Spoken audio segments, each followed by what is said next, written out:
tell me about how you got into production and what was that moment like when you came to that decision? So back then, during the hostel, I actually did over 300 episodes. Oh, wow. Yeah, as Hope.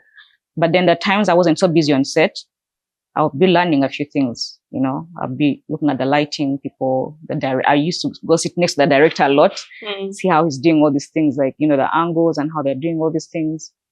I'll read my script and just chill and see how these things are structured. Yeah. So I took it as a learning curve for me because I loved TV.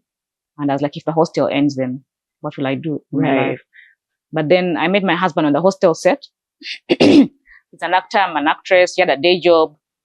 But then the hostel ended after 3 years of 300 episodes and more. And then you'd walk around and people keep asking you, what's next? Right. Where are you guys? Where's your work? Where do we find your work? And you're thinking, I don't have work, guys.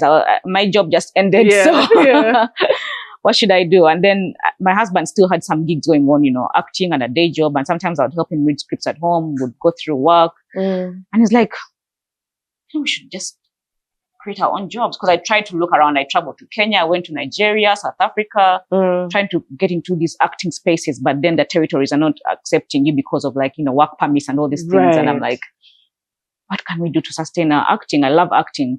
And it's like, well, let's start a film company. We'll produce our own content. You act, I can produce, I can direct. You act or produce or direct. And I'm like, not a bad idea. So we put our eggs kind of from different sources and put in one basket and, started Nabwiso Films. And titles later, we're still running the film company. Yeah. So the production life started from that angle of trying to create work that I would want the crowd to love coming from us. So Nabwiso Film was birthed and that's how production started for me.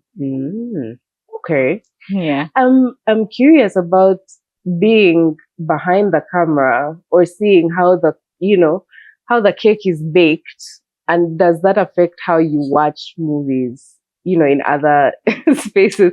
Like, is there something that you see, you'll notice in a movie and you're like, they did that.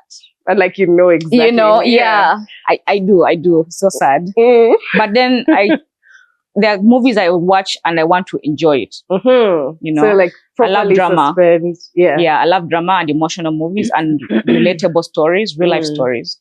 So when I'm watching those, I'm like zoned in. I don't care about which shot happened or what. Yeah. I mean, a mistake is creativity, but I'm in the story, and I want to cry and I put my chair next to the TV and I'm like, no, she did not. Right. And then move back. So I want to enjoy that. Then there are movies I watch, mostly action, but with a story in it. I watch judging. I'm like, the wound was up here. Right. And now it's here. Continuity happened. Yeah. And then they crossed.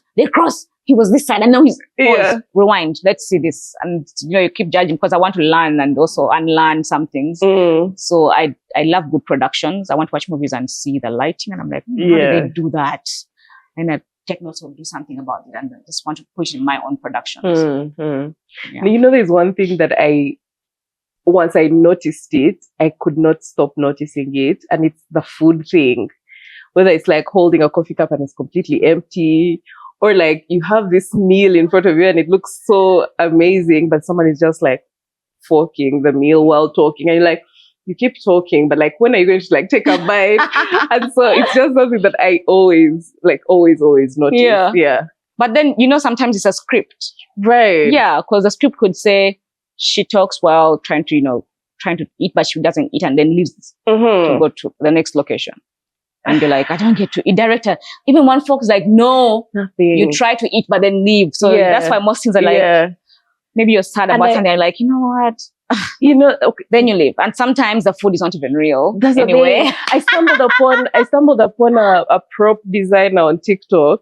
And he's showing us all this food or a fake burger or something like that. And you're like, wait, so this person, even if they wanted to, could not actually take a bite. And you're like, but then some things you have to eat anyway. Yes. And they say she eats and then she stops and then says a line.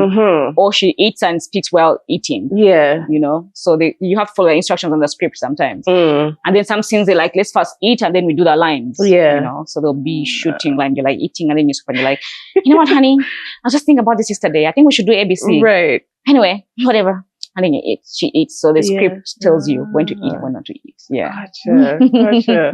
I always find that interesting because I feel like, does it make it less, like, less new or interesting for you knowing how it is, done behind the scenes? No. Mm.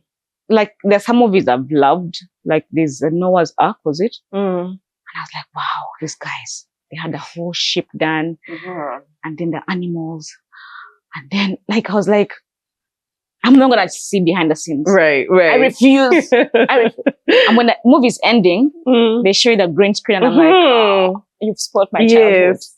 I was enjoying the idea of how you guys did it, but they show you how they were like having all these wooden things and the people like screaming, and then there's no water, and it's like, I was like, whatever, but I enjoyed it. Yeah, so sometimes I don't want to watch the making.